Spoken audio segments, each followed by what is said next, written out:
Critère, une femme occidentale choisit un homme noir. Introduction. Dans l'imaginaire collectif, on entend souvent que les femmes occidentales choisissent un homme noir pour des raisons superficielles ou fantasmées.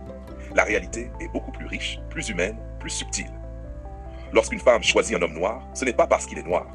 C'est parce que sa personnalité, son style, son énergie et son histoire résonnent avec quelque chose chez elle. Et certains traits, culturels, physiques, comportementaux, peuvent avoir une force d'attraction particulière.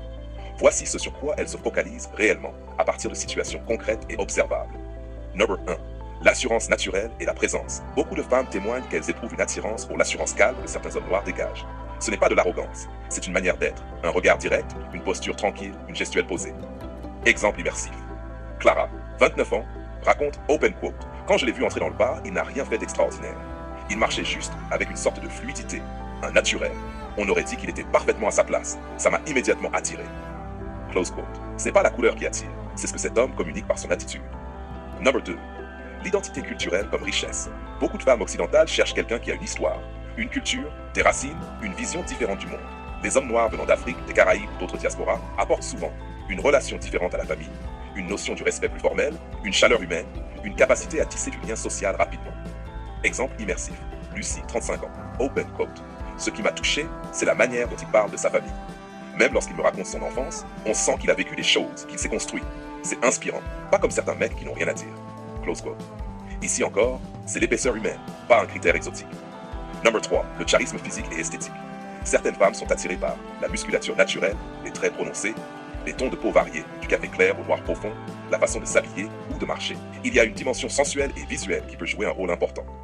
Exemple immersif. Élise, 26 ans. Open quote. Chez lui, c'était tout un ensemble. La manière dont son sourire contrastait avec sa peau, son style street chic, sa façon de bouger, c'était juste magnétique. Close quote. Il ne s'agit pas d'un fétichisme, c'est une connexion sensorielle. La communication directe et émotionnelle. Les femmes occidentales disent souvent que les hommes noirs expriment parfois plus de chaleur, plus d'humour, plus de spontanéité, plus de sincérité émotionnelle. Pas tous, évidemment, mais quand c'est le cas, cela crée une connexion rapide. Exemple immersif. Julie raconte. Open quote. Il me faisait rire sans forcer, et il me disait clairement quand il me trouvait belle. Ça change des mecs qui jouent les mystérieux ou qui ont peur de dire les choses. Close quote. Le fait d'être clair, confiant et expressif, ça séduit. Number 5. Le contraste social et le sentiment d'aventure. Certaines femmes cherchent un homme différent de leur environnement habituel, une manière différente de voir la vie, d'aimer, de ressentir. Ce n'est pas un exotisme naïf, c'est le besoin de vivre une relation plus intense, plus vibrante, plus dépaysante émotionnellement. Exemple immersif, Anna, 32 ans. Open quote. Avec lui, je me suis senti vivre. Ses histoires, sa musique, sa façon de danser, sa manière de me regarder, j'avais l'impression de découvrir quelque chose de nouveau à chaque rendez-vous. Close quote. Number 6. La maturité face à l'adversité. Les hommes noirs vivant en Occident ont parfois dû développer de la résilience, un sens de l'effort, une identité solide, une capacité à se battre pour leur place. Cette maturité attire énormément. Exemple immersif. Sophie explique. Open quote. Il a ce calme des gens qui ont traversé des choses. Il ne se plaint jamais pour rien. Ça impose le respect. No set. La compatibilité émotionnelle et la vision du couple. Finalement, beaucoup de femmes occidentales veulent simplement un homme protecteur mais respectueux, loyal, attentionné, stable émotionnellement. Et elles trouvent parfois plus facilement ces qualités chez un homme noir, non pas par cliché, mais parce que la relation se construit naturellement dans ce sens. Exemple immersif. Manon. Open quote. Il me traite comme une reine, pas en m'étouffant. Projet de vie à deux, sur tous les plans. Émotionnel, pratique, financier, familial, affectif et personnel. Pas de théorie abstraite, du réel, du vécu, du concret. Un projet de vie à deux, ça ne tombe pas, ça se construit. Un couple solide ne se résume pas à l'amour. L'amour, c'est le carburant. Mais le projet de vie, c'est le moteur, la direction et la structure.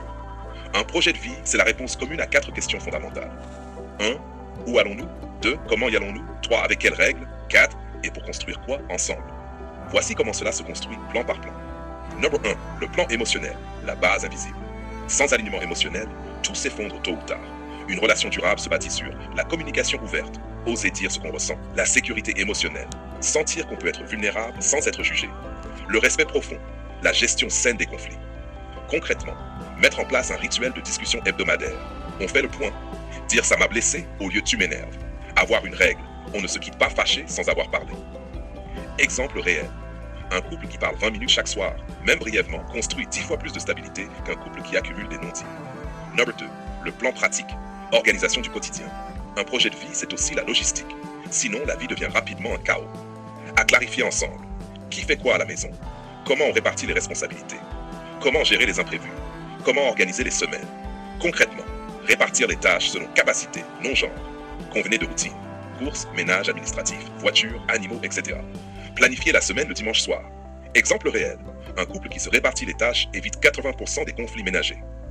Number 3. Le plan financier. Un sujet sensible mais indispensable. Un couple sans discussion financière est un couple qui prend un risque énorme. À définir. On met tout en commun? On garde des comptes séparés? Quel budget pour les sorties? Qui paie quoi? Quels objectifs d'épargne? Concrètement, faire un tableau simple de charges. Créer un compte commun pour les dépenses partagées. Décider ensemble des projets, vacances, achats, investissements. Exemple réel. Exemple réel. Les couples qui parlent d'argent ouvertement ont beaucoup moins de tension, car rien n'est interprété. Note 4. Le plan professionnel. Vision compatible. Les choix de carrière influencent où on vit, comment on vit, nos disponibilités, nos revenus, notre stabilité. À discuter. Est-ce que l'un est prêt à suivre l'autre géographiquement? Est-ce qu'on accepte les horaires difficiles de l'autre? Comment gérer un projet entrepreneurial? Comment éviter que la carrière devienne un sujet de jalousie? Exemple réel. Un couple où l'un travaille beaucoup doit compenser par de la qualité lorsqu'il est présent. Number 5. Le plan affectif et intime. La complicité. Un projet de vie à deux doit nourrir la tendresse, l'humour, la sensualité, la sexualité, la complicité. Ce n'est pas un luxe, c'est un ciment. Concrètement, rituel de couple, un restaurant mensuel, une soirée film, un massage, gérer les déséquilibres de libido avec communication et patience. Entretenir le désir par la nouveauté, pas seulement la routine. Exemple réel. Les couples qui continuent à flirter entre eux restent désirants longtemps. Number 6. Le plan familial. Vision des enfants, des proches, de l'avenir. Un projet de vie solide aborde clairement. Veut-on des enfants? Quand? Comment les élever? Relations avec les familles? Limites avec les belles familles? Concrètement, mettre en place des règles claires avec les familles pour éviter les intrusions.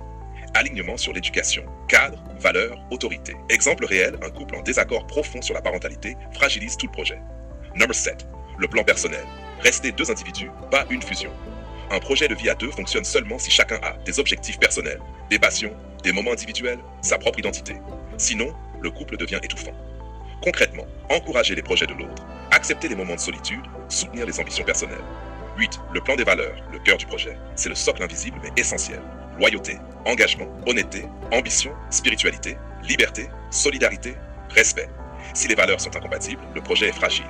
En résumé, comment se construit vraiment un projet de vie? 1. On s'aime, base émotionnelle. 2.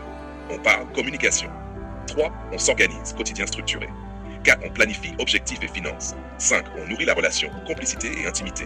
6. On s'aligne sur les grands axes, travail, famille, valeurs. On respecte les individualités, croissance personnelle. C'est une construction vivante, un ajustement permanent, une négociation.